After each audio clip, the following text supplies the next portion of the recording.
l'hyperloop, ça ressemble à ça. Et je vous demande de maîtriser au moins, pour apprendre cette figure, la wave 3B.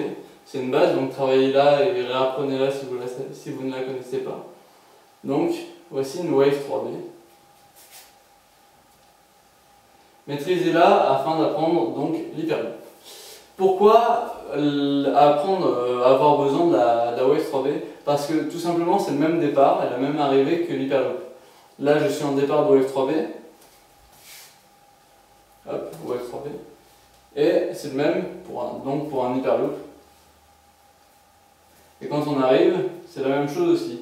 C'est-à-dire que là, je suis en wave. Là, je suis en hyperloop. D'accord? Ce qui va changer, c'est que pour une wave, on va voir, c'est la main droite qui va à gauche. Et la main gauche qui va à droite. Pour une wave dans le sens normal, pas dans le sens inverse. Donc là, la main droite va passer par-dessus pour aller à gauche et vice-versa. Par-dessus, par-dessus, par-dessus. Voilà. Nous, on va pas s'arrêter à ça, on va essayer de comprendre. Et donc, ce qui change, c'est que au lieu de passer par-dessus, celle-ci va taper la bolasse en fait. Les deux bolasses vont s'entrechoquer de cette manière. Hop, on tape. D'accord?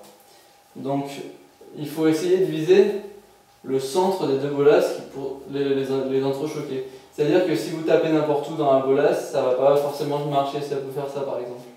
Donc, on va bien viser et laisser courir, laisser faire après, essayer de ne pas faire quelque chose avec, mais juste essayer de maîtriser le point d'impact au centre, et c'est tout. D'accord? Une fois que vous maîtrisez bien ça, donc on tape dedans,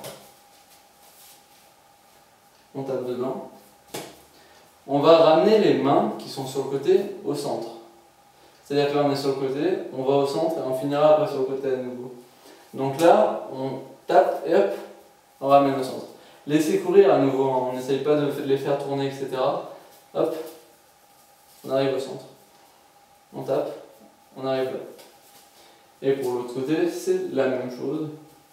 On tape, on arrive. On tape et on arrive. Une fois qu'on en est à là, c'est pas bien plus compliqué pour sortir. La main gauche en wave elle est toujours au-dessus quand elle va à droite et vice versa. La main droite est toujours au-dessus pour aller à gauche.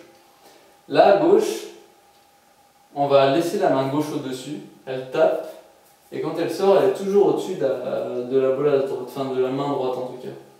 Donc, hop. Et pour sortir, c'est très simple puisque en fait le principe de l'hyperloop c'est d'emmêler, d'entretenir un nœud par exemple, et de démêler ensuite. Donc, si on emmêle, ça se démêle tout seul puisque ça se démêle avec les tours. Donc, on emmêle et on démêle.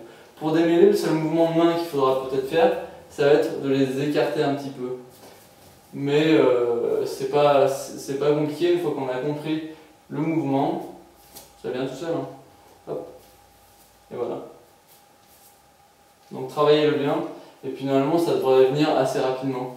Et par contre, moi ce que je vais faire, c'est que je vais faire un tutoriel dans peu de temps sur les hyperloops infinis.